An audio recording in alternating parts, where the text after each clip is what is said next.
I'm gonna miss you.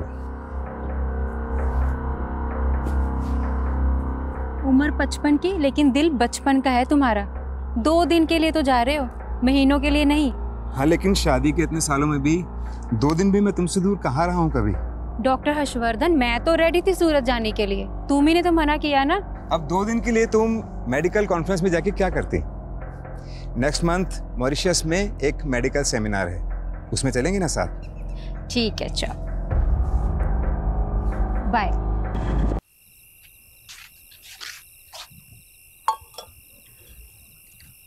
वैसे आज चांद बड़ा सुंदर लग रहा है, नहीं? तुम इसी चांद को देखकर खुश होते रहो, क्योंकि तुम्हारा चांद तो आ रहा है अब हमारे पास। क्या मतलब? चिंकी की बात कर रहे हैं बे। सच कह रहे हैं, भूल जाओ चिंकी को, क्योंकि अब वो हमारी गर्लफ्रेंड हो गई है। ऐसे कैसे? कल शाम तक तो हमारे साथ थी। हाँ, पर कल रात को हमको गाल पर पप्पी देकर गई, इसलिए अब वो हमारी। ये कहाँ हुआ? हमारे सपने में हुआ बे, और कहाँ होगा। देखा, डरा दिया ना तुमको। हाँ रे, सच में। तो क्या सोचो? क्या सोचेंगे? कुछ भी नहीं। चलो तुमको एक मजेदार कहानी सुनाता है। एक आदमी था, भोला भाला, घर परिवार वाला। एक रात को ऐसा हुआ कि वो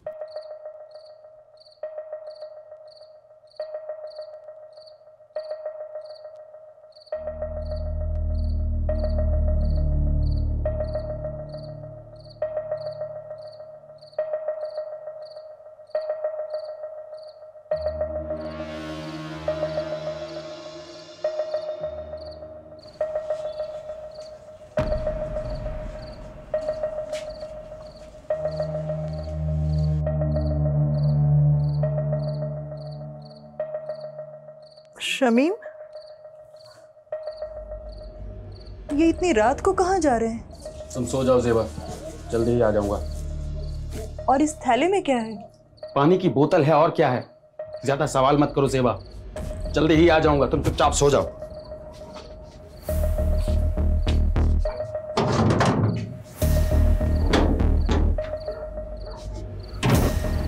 फिर उस आदमी को पता नहीं क्या सूझी कि वो अपनी औकात भूल गया।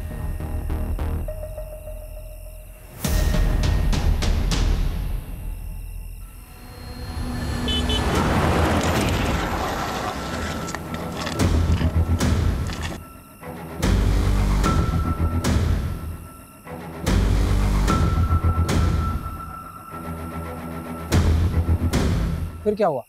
फिर वही हुआ जो नहीं होना चाहिए था। क्या मतलब?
माल तो चोखा है, थोड़ी लाली लिपस्टिक करेगी, पटाखा लगेगी। बड़ी भी, मेरे कमीशन का आज ही कुछ हो जाता तो। गुड्डू, जी बड़ी भी। इस कुत्ते का मुंह बंद कर, पैसे ठूस कर।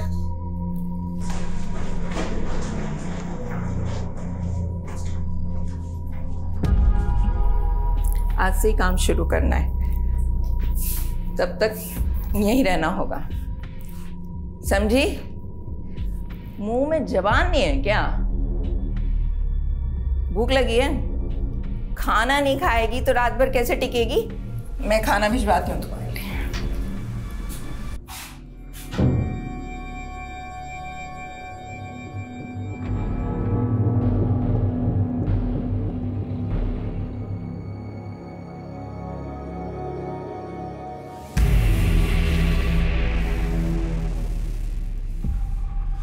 अरे कहाँ है? ए लड़की, कहाँ गई वो? वे कहाँ है वो?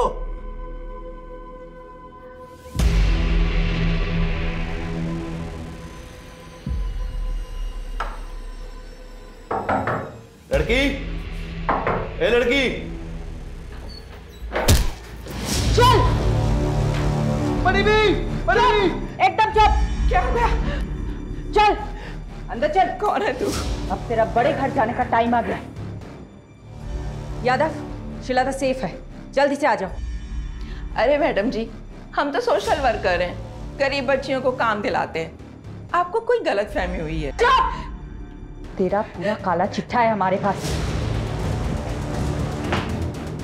इन दोनों को लेके जाओ और तब तक तोड़ो जब तक लाठी और हड्डी में से एक टूट ना जाए। चलो लेके जाओ। चल चल चल निकल, चल चल सारे।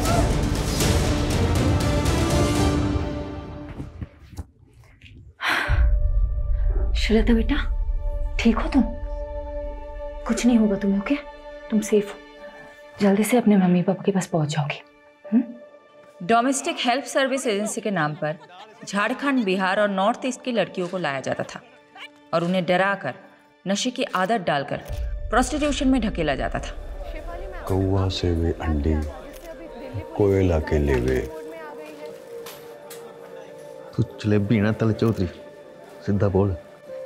बोलना क्या है सर जी, आप खुद ही समझदार हो। देखिए, मैंने अकेले ने कुछ भी नहीं किया है, ये एक टीम वर्क था। इस ऑपरेशन की सक्सेस के पीछे सबसे बड़ा हाथ सब इंस्पेक्टर अजय यादव का है। उनकी सूझबूझ और उनके खबरी नेटवर्क के सपोर्ट से ही हम इस गिरोह को पकड़ पाए हैं। Sub inspector Ajay Yadav, media को ब्रीफ दीजिए इस ऑपरेशन की। सर, ये ऑपरेशन की शुरुआत कब हुई? जी, वो 7 महीने पहले कोची पुलिस के पास एक औरत ने मिसिंग रिपोर्ट लिखाई थी, अपनी बेटी श्रीलता की। उनका कहना था कि नौकरी का लालच देकर कोई उनको अपने साथ दिल्ली ले आया था। कितने समय से एक्टिव था उनका गिरोह? लगभग 1 साल से। और यहाँ से हमने 18 लड़कियों को रेस्क्यू किया, जिनको सेम मोडस ऑपरेंडी से ट्रैप किया गया था। हमने अभी तक एक ही गिरोह को पकड़ा है। जो भी इस रैकेट के साथ जुड़े हुए हैं, अब उन सबकी बारी है। ज़ेबा, फिक्र मत कर, समीम भाई जल्द लौटेंगे। राना खाला, जरा 1 मिनट। हाँ, क्या हुआ रकीब? क्या बोलूँ खाला, अब्बू के जाने से अम्मी का हाल बुरा, ऊपर से पैसों की किल्लत, 2 वक्त का खाना और दूध के भी पैसे नहीं। क्या करूँ, किससे मदद मांगूँ, कुछ समझ में नहीं आ रहा है। ये ले 1000 रुपये रख, और जरूरत पड़े तो मांग लेना। शुक्रिया खाला।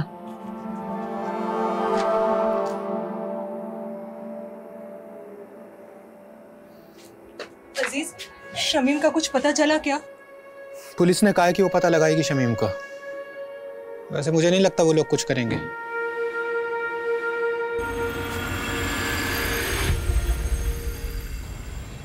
पाव चम्मच हल्दी, 1 कप गाढ़ा दही। दिखाइए तो क्या क्या लिखा। ये देखो। अरे मैडम, ये क्या लिख दिया आपने? मैंने 1 चम्मच लाल मिर्च और पाव चम्मच हल्दी बोला था, सब उल्टा लिख दिया आपने। अच्छा हुआ तुमने देख लिया, वरना पता नहीं मैं क्या कर रही हूँ। एक्चुअली आज आरुषि की फ्रेंड्स आ रही है स्लीप ओवर के लिए, तो मैंने सोचा कि कुछ अच्छा सा बढ़िया सा पंजाबी डिश बना कर खिलाऊं। आई होप आज मैं आरुषि को कोई शिकायत का मौका ना दूँ। अच्छा, श्रीलता को मेडिकल एग्जामिनेशन के लिए भेजा था, रिपोर्ट्स आई? जी मैडम, कल शाम को ही आ गई थी।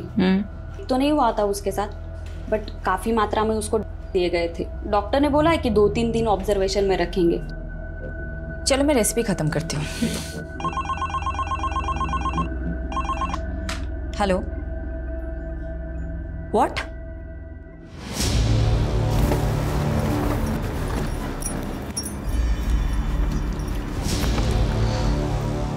जय हिंद मैम।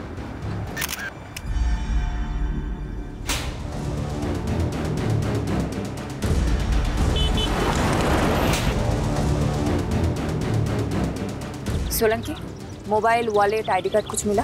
नहीं मैडम जी। सोलंकी, पोस्टमार्टम के लिए गाड़ी को बुलाया कि नहीं? हाँ बोला सर। बोल दिया ना? कब तक आ रहे हैं? बस 10 मिनट बाद। फिर चेक कर ले एक बार। दी, देखो मैंने लाइट ऑन कर दी, कैसा लग रहा है? Very good Rohan.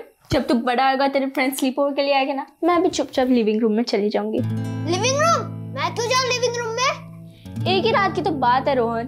मैंने इतनी मेहनत की हमारा रूम साफ करने में, मैं नहीं जाऊंगा कहीं भी। ए चैंप, तू एक काम कर, तू ना मेरे रूम में आ जा।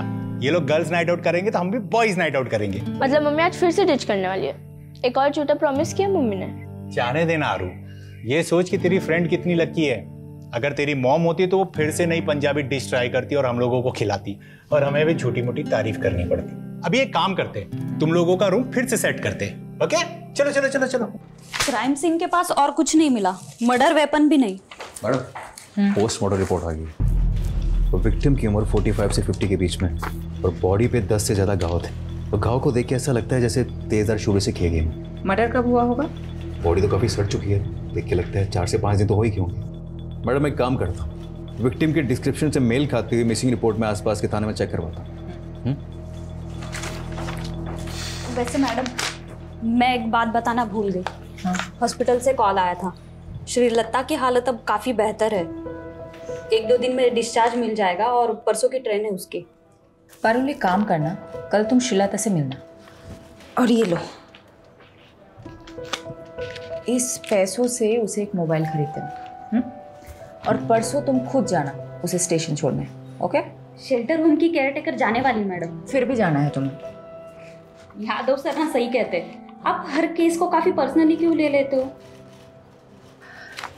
जब तुम खुद माँ बनोगी तब समझ जाओगे। मैडम, किस्मत साथ दे रही है हमारा इस केस में। ओके। विक्टिम की डिस्क्रिप्शन से मेल खाती हुई मिसिंग रिपोर्ट हमें मिल गई। डिटेल्स बताना। डिटेल्स मैम, 6 दिन पहले नॉर्थ दिल्ली के निर्मल नगर थाने में शमीम खान नाम के एक आदमी की मिसिंग रिपोर्ट लिखाई गई थी। उम्र 45 साल, बीवी और बच्चे के साथ रहता था। बीवी और बच्चे का नाम क्या है? बीवी का नाम ज़ेबा है और बच्चे का नाम रकीब।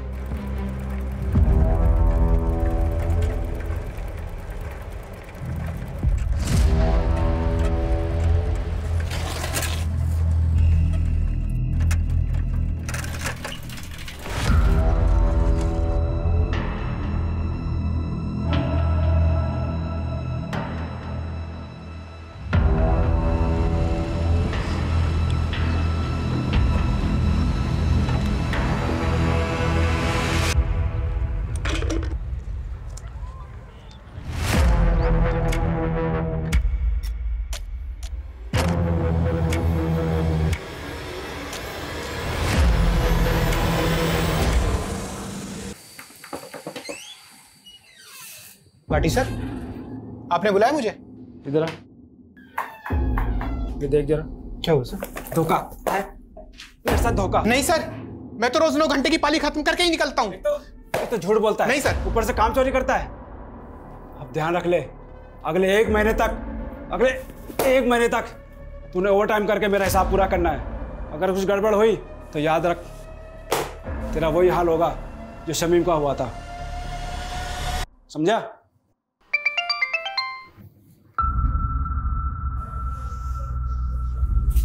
ये क्या है?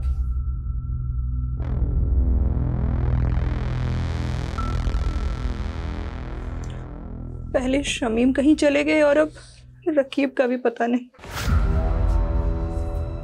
कुछ पता चला रकीब का? नहीं, लेकिन मैंने रकीब के कुछ दोस्तों से बात की।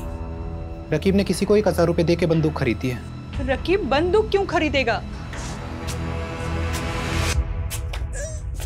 रकीब! रकीब! और बंदूक क्यों खरीदी तूने? कुछ गलत किया है तूने? कहीं इन सब का ताल्लुक शमीम भाई के गायब होने से तो नहीं है? क्या जानता है तू शमीम भाई के बारे में?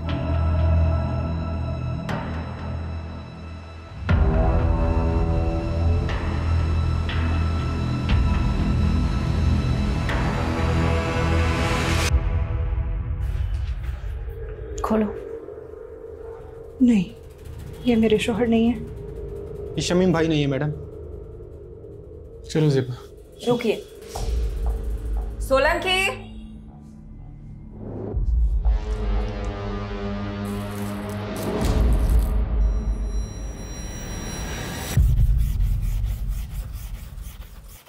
अरे अब्बू, शर्ट को इतना भी मत घिसो कि चीख पड़े। शर्ट चीखेगी नहीं बेटा, चमक उठेगी। ये देख तेरे बाप के हाथों का कमाल। एक शर्ट पूरे 5 साल चलाता हूँ, समझा? और मेरे इसी बचत के पैसों से तू हर 5 महीने में नई शर्ट खरीद पाता है।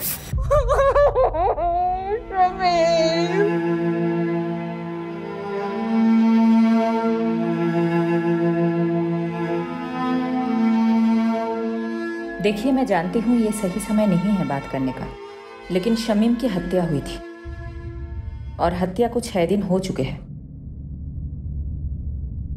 शमीम की किसी के साथ अनबन, झगड़ा, कुछ भी? ऐसा कभी कुछ नहीं हुआ था।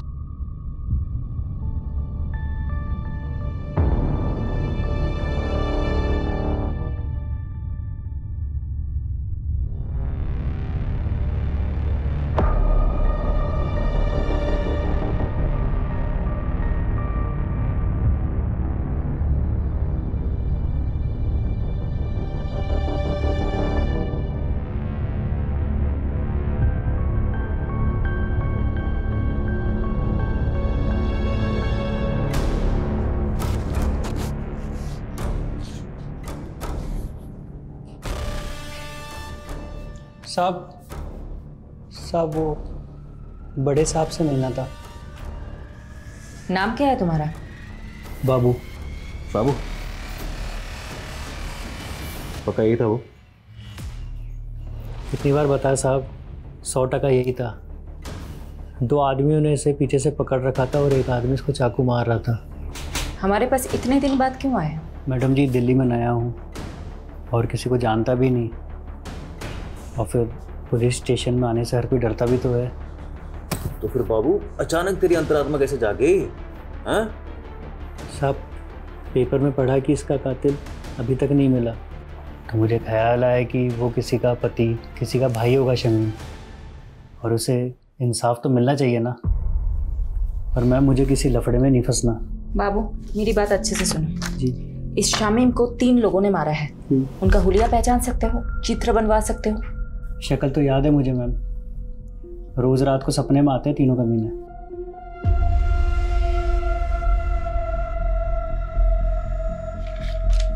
हाँ साहब, हूबहू यही तीनों थे। दीजिए यादव, सभी पुलिस स्टेशन में तीनों के स्केचेस थे। एक भी मिल गया तो बाकी 2 अपने आप हाथ लग जाएंगे। मैं ये स्केचेस शमीम की फैमिली को दिखाती हूँ।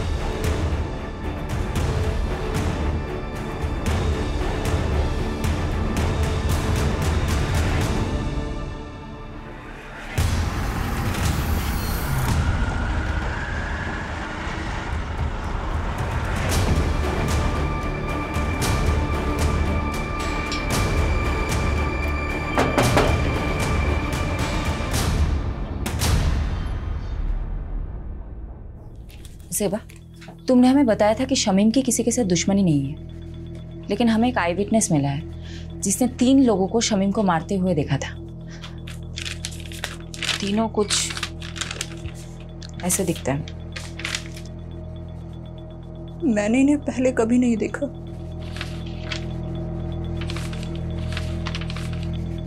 जिस रात शमीम गए थे तभी मुझे अजीब लग रहा था। मैंने उनसे पूछा भी था, ये इतनी रात को कहाँ जा रहे हैं? ज्यादा सवाल मत करो सेबा, जल्दी ही आ जाऊंगा, तुम चुपचाप सो जाओ।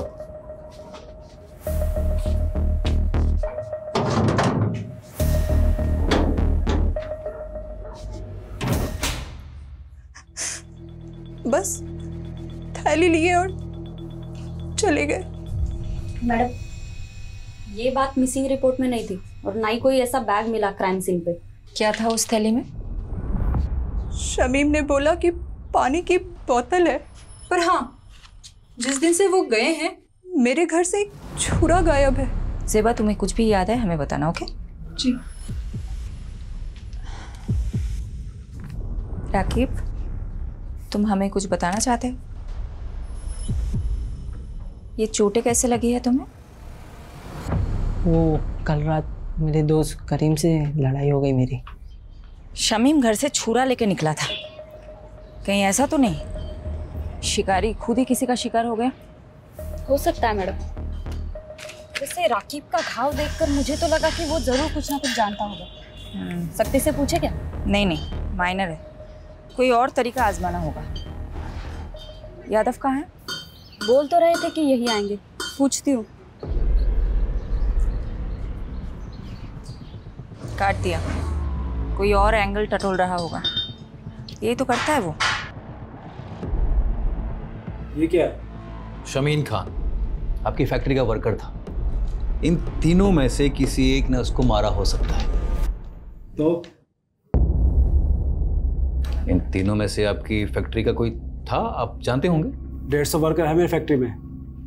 सबकी शक्ल ना मुझे याद रहती है ना मुझे याद रखनी है। कहीं ऐसा तो नहीं आपने इन तीनों लोगों को शमीम खान को मारने की सुपारी दी थी? मैंने तो ऐसा भी सुना है कि आप अपने फैक्ट्रीज के वर्कर्स को मारते भी हैं। ए इंस्पेक्टर, ज्यादा मत उड़, तू जानता नहीं मैं कौन हूं। पुलिस वाले को तो हंसता है।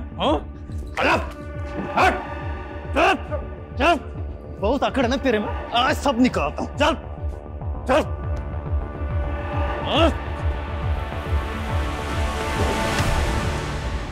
अगली बार घसीटता हुआ सीधा थाने ले जाऊंगा। दोबारा पुलिस के सामने इज्जत से पेश आना, समझा? चल।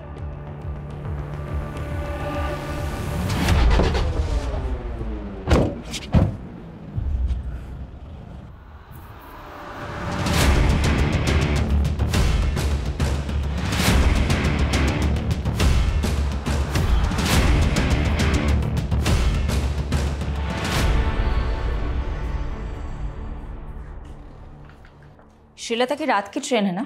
जी मैडम, कल रात तक अपने गांव पहुंच जाएगी। यादव सर का फोन है। स्पीकर पे रखें।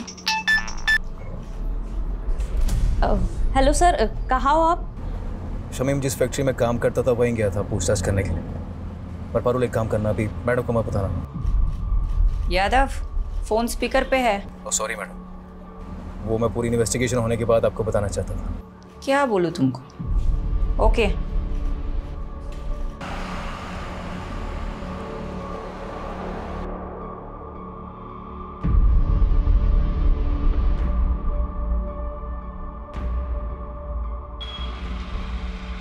तो देखा क्या? हाँ सर, देखा देखा सा तो लग रहा है।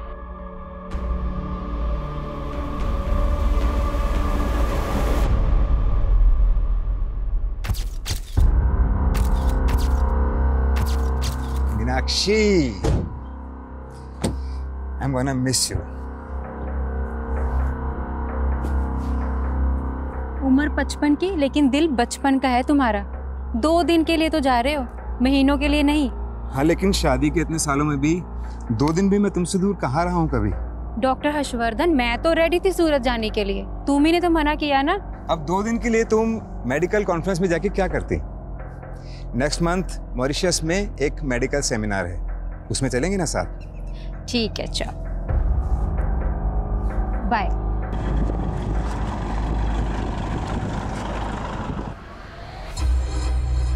दीपक, जरा अपना फोन देना। Yes sir. हाँ, मैं बोल रहा हूँ, दीपक के फोन से बात कर रहा हूँ। दरअसल मीनाक्षी ने मेरे फोन में कोई स्पाई सॉफ्टवेयर इंस्टॉल कर दिया है। मैं दीपक को भेजता हूँ तुम्हें पिक करने के लिए। Love you, bye. सर, इसके बारे में मालूम चलते फ़ोन मारता हूँ मैं आपको। पता कर। अच्छा, वो रकीब का बायोडाटा निकाला क्या? हाँ सर, पता किया ना सर। राकीब क्या छोटी सी उम्र में गलत लफड़ों में फंसा। भीमलाल नाम का एक बैटिंग माफिया है, उसके साथ जोड़ा। भीमलाल कहीं वही तो नहीं जो बेल से छूटने के बाद लॉटरी के धंधे में घुस गया? वही वाला सर। सर हुआ क्या, जब भी शमीम गायब हुआ ना, राफिक को सीधा शक भीमलाल पे गया और वो उससे मिलने चला गया। ए, क्या कर रहा है ये? पागल हो गया? सर मारने गया था, मार खा के आ गया। सब मेरी गलती, मेरी वजह से अब्बू की जान गई। मुझे ऑनलाइन गेम की लत लग गई थी जिसमें आप बहुत सारे पैसे कमा सकते हो। भीमलाला अपना मोबाइल और पैसे देता था मुझे गेम खेलने के लिए। ज़्यादा पैसे कमाने की लालच में 2 लाख रुपए कर्ज हो गए मुझ पर। भीमलाला पैसों की वसूली के लिए हमारे पीछे पड़ गया था। उस दौरान अब्बू अजीज अंकल के साथ बिजनेस शुरू करने का प्लान बना रहे थे। अजीज अंकल के दिए हुए 60,000 रुपये मैंने चुरा लिए और भीमलाला को दे दिए। बस बाकी के 1,40,000 कब देगा? वही ब्याज के साथ? दे दूंगा, जल्दी दे दूंगा। लेकिन अब्बू को पता चल गया कि वो पैसे मैंने लिए।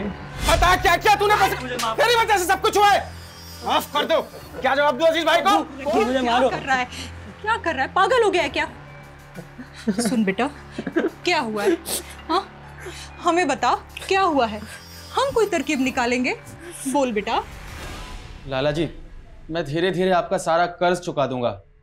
धीरे धीरे नहीं, जल्दी जल्दी। 15,000 रुपये महीना चाहिए मेरे को तेरे से। तू 15,000?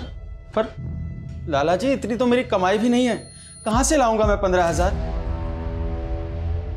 ठीक है, हर महीने 5,000 रुपये, उससे 1 पैसा कम नहीं। अब्बू ने कई महीने तक पैसे दिए लेकिन फिर भी काफ़ी रकम बाकी थी। उसका ब्याज बढ़ता ही जा रहा था। क्या उस रात शमीम लाला को माने उसके घर गया था क्या?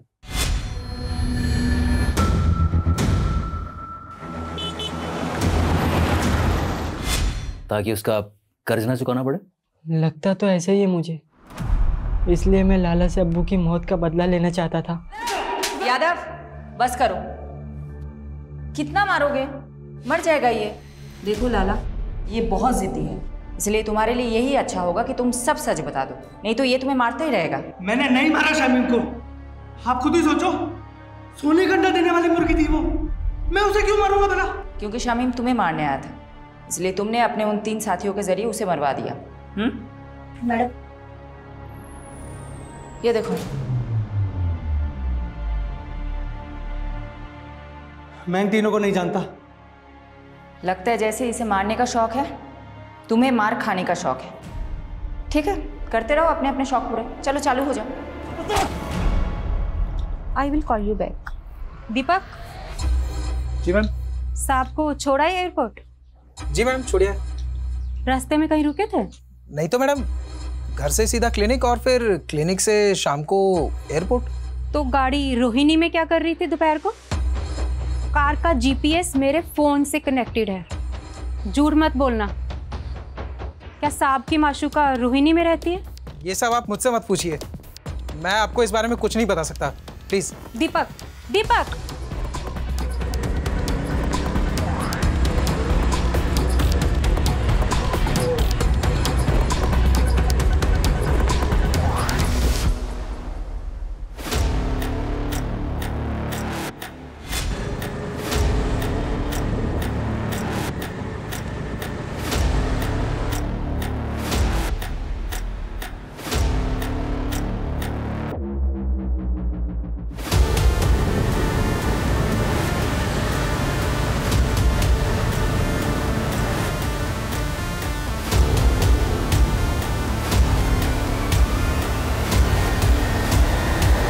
मैडम जी, हम गंगा मैया की कसम खा के कहते हैं, हमने किसी शमीम को नहीं मारा। झूठ मत बोल।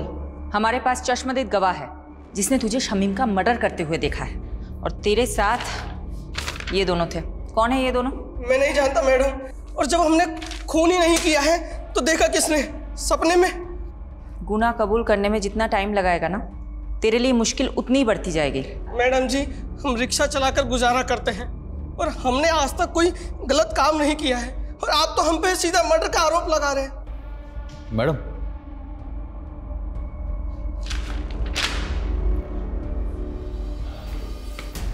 बोलो। जीतू के बारे में पता किया मैंने, उसकी नॉलेज काफ़ी शरीफ आदमी है, कोई क्रिमिनल रिकॉर्ड भी नहीं है इसे। हो सकता है ये मर्डर से डेब्यू किया हो।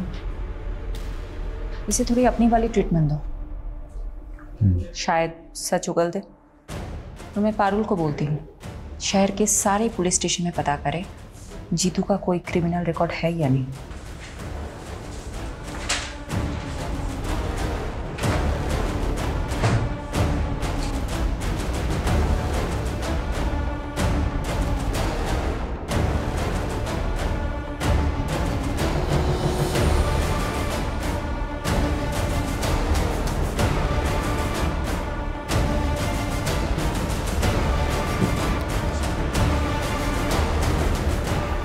सर, यही है वो विभूति प्रसाद।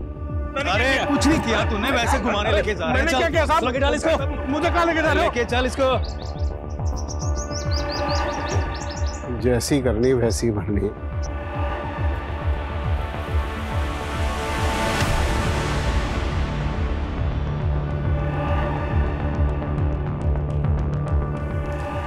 मैम यही है वो आदमी जिसने उसको चाकू मारा था। और मैम इस वाले आदमी ने उसको पीछे से पकड़ा हुआ था। मैम वो तीसरा आदमी मिला क्या? वो भी मिल जाएगा। मैम मेरा कहीं नाम तो नहीं आएगा ना? फिक्र मत करो, तुम जा सकते हो बाबू। जी मैम। मैडम, विभूति प्रसाद एक नंबर का बदमाश आदमी है। कुछ महीनों पहले ये थाने में अपनी मिसिंग बाइक की कंप्लेंट करने आया था। सब रुकिए साहब, यही करो शुरू। सर ये झूठ बोल रहे हैं, हमने कोई बाइक चोरी नहीं की, बल्कि यही हमें परेशान करता रहता है। सब ये एक नंबर का झूठा है साहब। क्या सबूत है तुम्हारे पास? सबूत है हमारे पास, ये देखिए। ये आप ही का बेटा है ना? हाँ सर। बुलाइए इसे। साहब ये झूठ बोल रहे हैं, इनकी बाइक रास्ते में खड़ी थी, वो तो मैंने बस साइड कर दी। बाइक तो चोरी हुई है ना, और आखिरी बार बाइक के साथ आपके लड़के को देखा गया था, इसलिए पूछताछ के लिए इसे हमें थाने ले जाना पड़ेगा। चलो। मैडम, वो बाइक तो बाद में मिल गई, लेकिन कुछ दिनों बाद विभूति फिर से आया। साहब मार डाला, देखिए ना, पता नहीं कौन से जन्म का बदला ले रहे हैं बाप बेटा मुझसे। ये क्या नाटक है विभूति? नाटक नहीं, अटैक हुआ मेरे पे, अटैक इसके बेटे ने किया साहब। सर ये झूठ बोल रहा है, पहले भी इसने मेरे बेटे को फंसाया, अब दोबारा फंसा रहा है मेरे बेटे को। देखिए अनिल जी, डॉक्टर ने इन्हें एग्जामिन किया है और इसीलिए हम लोग यहाँ पर आए हैं। हमें आपके बेटे से कुछ पूछताछ करनी है, बुलाइए उसे। सर वो घर पे नहीं है। आप अपना तलाशी लीजिए अंदर। वो घर पे नहीं है, मेरा यकीन कीजिए। ठीक है, वो जैसे ही घर पर आए भेजो उसे हमारे पास। जी। इन्वेस्टिगेशन से पता चला कि अनिल और उसका बेटा वाकई शरीफ आदमी है, लेकिन ये विभूति एक नंबर का सरफिरा है। ये विभूति उन लोगों को क्यों परेशान कर रहा था? दरअसल मैडम, ये अनिल और उसके बेटे की जमीन हथियाना चाहता था, वो भी सस्ते दामों में, और अनिल उसे बेचना नहीं चाहता था। बस तभी उसने ये ड्रामा खेला। कौन था तेरा तीसरा साथी? कौन तीसरा साथी? क्या कह रहे हो आप? देख विभूति, सीधी तरह बता दे, शमीम के खून में तेरे और जीतू के अलावा वो तीसरा बंदा कौन था? वरना बहुत पीटेगा तू। हाथ मत लगाना मुझे, वरना पूरे डिपार्टमेंट को कोर्ट में घसीटूंगा मैं।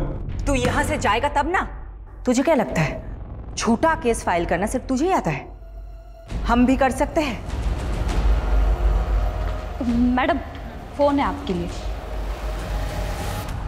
हेलो शिफाली दी, मैं श्रीलता। श्रीलता, कैसी हो तुम? मैं ठीक हूँ, थैंक यू दीदी। ये लीजिए, अम्मा से बात कीजिए। मैडम आप हमारे लिए भगवान, आपका बहुत बहुत थैंक यू। अरे आप मुझे थैंक यू मत बोलिए, आप बस अपना और श्रीलता का ख्याल रखिए, उसे खूब पढ़ाइए। मैं आपके टच में रहूंगी। जी मैडम। बाय। हाँ यादव बोलो। मैडम स्केच वाले तीसरे बंदे का पता चल गया, मैं घसीटते हुए उसे थाने लेकर आता हूँ, आप वेट कीजिएगा। बस यही है सर। यही है? यही वाला सर। एक बार आप बंदे को देख लीजिए, फिर दे दीजिए। क्यों, क्या हो? स्केच से शक्ल तो मिलती है ना? स्केच से शक्ल तो हूबहू मिलती है, तो लेकिन फिर भी मुझे डाउट हो रहा है सर। क्या मतलब, कोई डाउट है क्या? अब सर आप खुद ही देख लीजिए। क्या बकवास है ये? आप कह रहे हैं कि मैंने, डॉक्टर हर्षवर्धन ने एक फैक्ट्री वर्कर का कत्ल किया है, वो भी किसी सिरफिरे और ऑटो रिक्शा वाले के साथ मिलकर? देखिए डॉक्टर हर्षवर्धन, हमारे पास आपके खिलाफ सबूत हैं, आप जानते हैं हम किससे बात कर रहे हैं? देखिए आप जो भी है, हम सिर्फ अपना प्रोसीजर फॉलो कर रहे हैं। ठीक है, तो अब मैं प्रोसीजर ही फॉलो करूंगा, और अब मैं नहीं, मेरा लॉयर आपसे बात करेगा।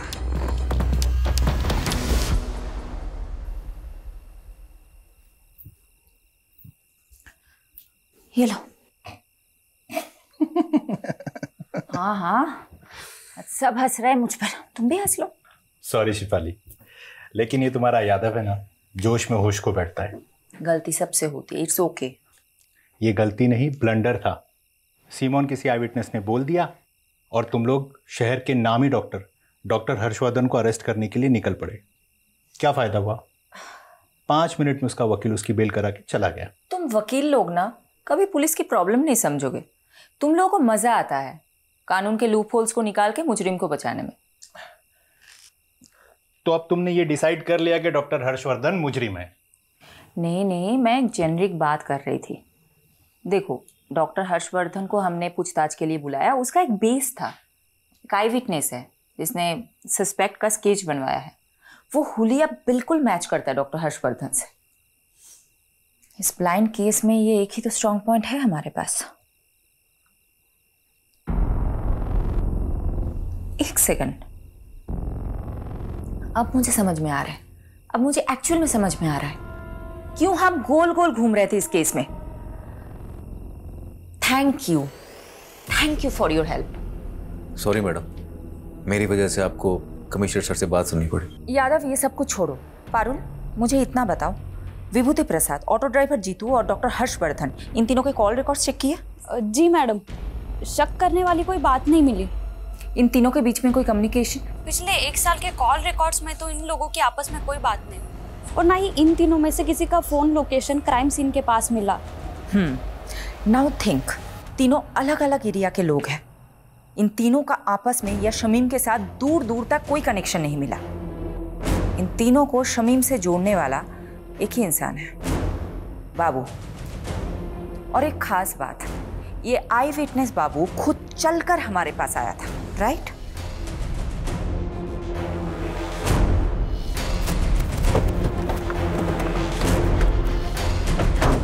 यादव,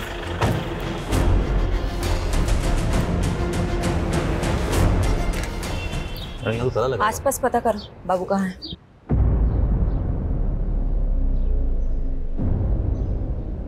मैं बाद में बात करती हूँ। क्या हुआ? मैडम, आसपास पड़ोसी से बातचीत की मैंने। उनका कहना है कि बाबू काफी दिनों से गायब और उसका फोन भी बंद आ रहा है। मैंने ट्राई किया। मैडम जी, आप यकीन नहीं करोगे इस घर का मकान मालिक कौन है। मैडम, बाबू मेरे दूसरे वाले घर पर भाड़े पे रहता था। जब विभूति ने मेरे बेटे राकेश पर इल्ज़ाम लगाया ना, तो मैंने ही राकेश को बाबू के साथ में उस घर में रहने के लिए बोल दिया था, छुपा दिया था उसको। वो घर पे नहीं है, मेरा यकीन कीजिए। ठीक है, वो जैसे ही घर पर आए भेजो उसे हमारे पास।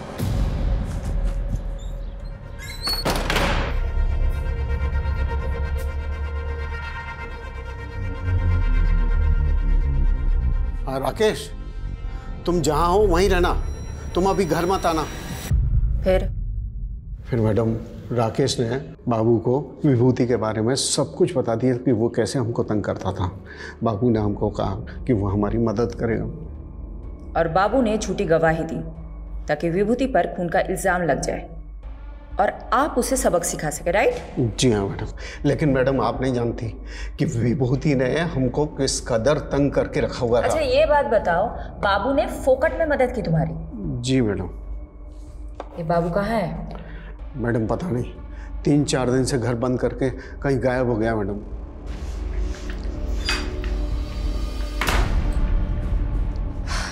मैडम, बाबू के खिलाफ लुकआउट नोटिस जारी कर दिया है। एक बात मेरी समझ में नहीं आ रही, ये बाबू अनिल की मदद करने के लिए मर्डर केस में झूठा बयान देने जितना बड़ा रिस्क क्यों लेगा? मैडम, हो सकता है बाबू शमीम के मर्डर में इन्वॉल्व हो और खुद गवाही देकर अपने शक की पॉसिबिलिटी खत्म करना चाहता हो। पॉसिबिलिटी है। तो बाबू और शमीम का क्या कनेक्शन है? ढूंढते हैं, कुछ तो निकलेगा। मैडम जी, बाबू के पुराने रिकॉर्ड्स चेक कर रही थी। आज से ठीक 5 महीने पहले तक वो फरीदपुर सिकंदराबाद में रहता था। शायद वहां से कुछ इन्फॉर्मेशन मिले।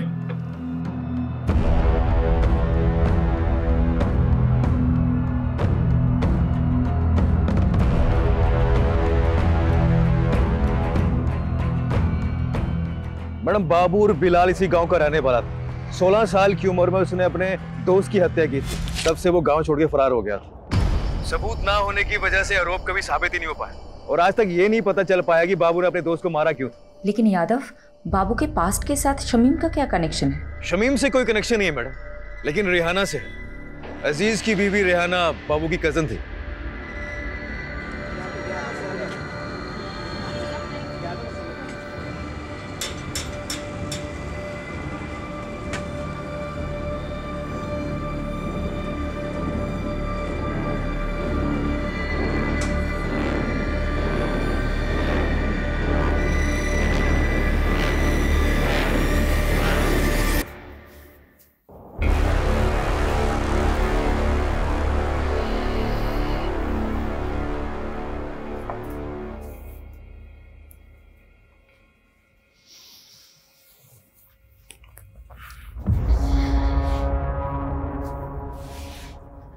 बस ज़ेबा, कब तक ऐसे चलेगा? मैं तुम्हें अपना बनाना चाहता हूँ, तुमसे निकाह करना चाहता हूँ। अजीज, हमारे बीच जो कुछ भी हुआ वो गलत था, जिसकी सजा भुगत रही हूं मैं। शमीम की रूह को मैं और तकलीफ नहीं देना चाहती। ऐसा मत करो ज़ेबा, मैंने सब कुछ तुम्हारे लिए किया है।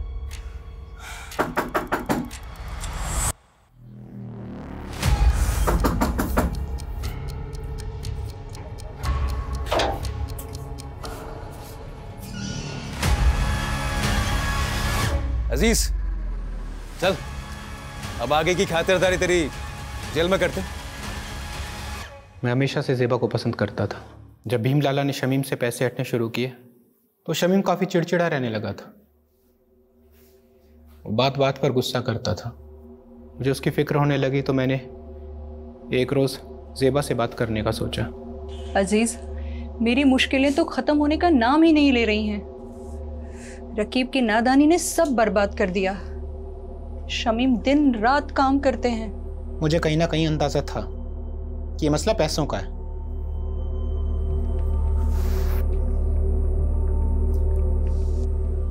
ये रखो, रखो इसको। और हाँ, ना ये कर्ज है ना एहसान। हम धीरे धीरे नजदीक आ रहे थे। ज़ेबा भी मुझे पसंद करने लगी थी, लेकिन एक दिन शमीम को सब पता चल गया।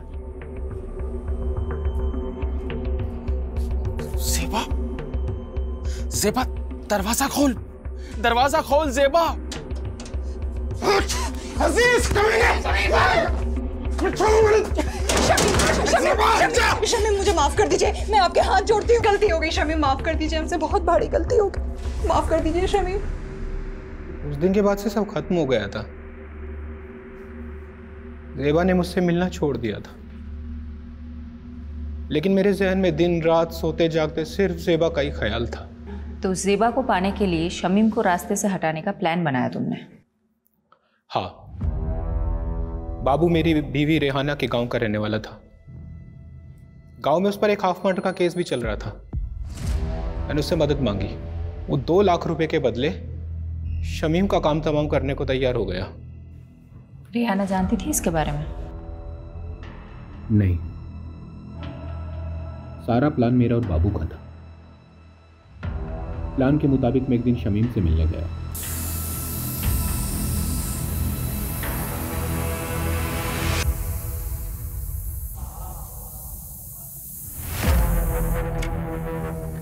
शमीम भाई,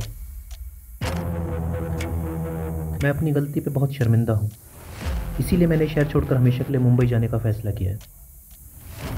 इसके बाद मैं अपनी शक्ल आपको कभी नहीं दिखाऊंगा। बस जाने से पहले दिल खोलकर आपसे बात करना चाहता था। क्या आप मुझसे मिलने आएंगे एक बार? जरूर आऊंगा जी। मेरी तरह शमीम के मन में भी साजिश बन रही थी। उसने जो देखा था वो भूल नहीं पा रहा था। वो भी मेरी जान का प्यासा था।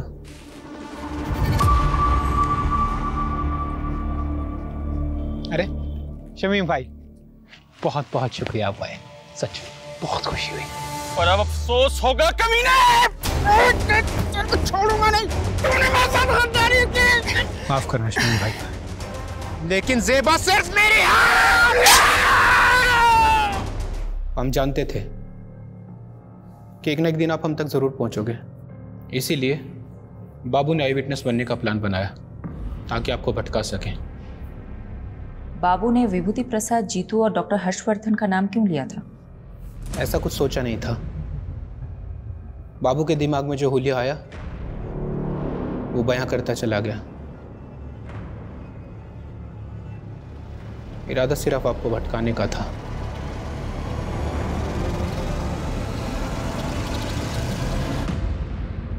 वाह मॉम, खाना बहुत अच्छा बना है। थैंक यू बेटा। यशी बेटा, अब तो कुछ खा ही नहीं रही हो, ऐसे नहीं चलेगा। ये मैंने स्पेशली तुम्हारे लिए बना, खा लो। ये लो, थोड़ा खा लो। मुझे तो लगा था हमारी शायद फ्लॉप होने वाली है, ये तो हिट हो गई।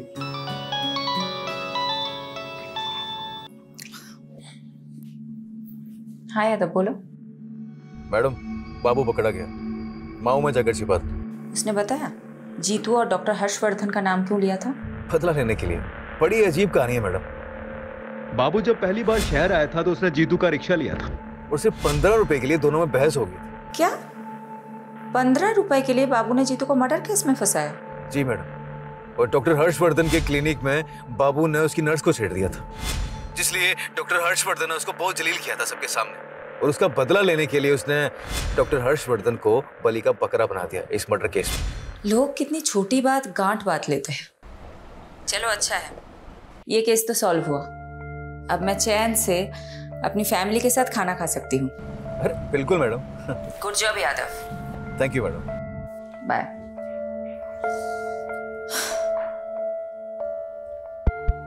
अच्छा सुनो, तुम सब कौन सी मूवी देखोगे, एक्शन या कॉमेडी? Action movie. चलो चलो, खाना खत्म करते हैं, आ जाओ।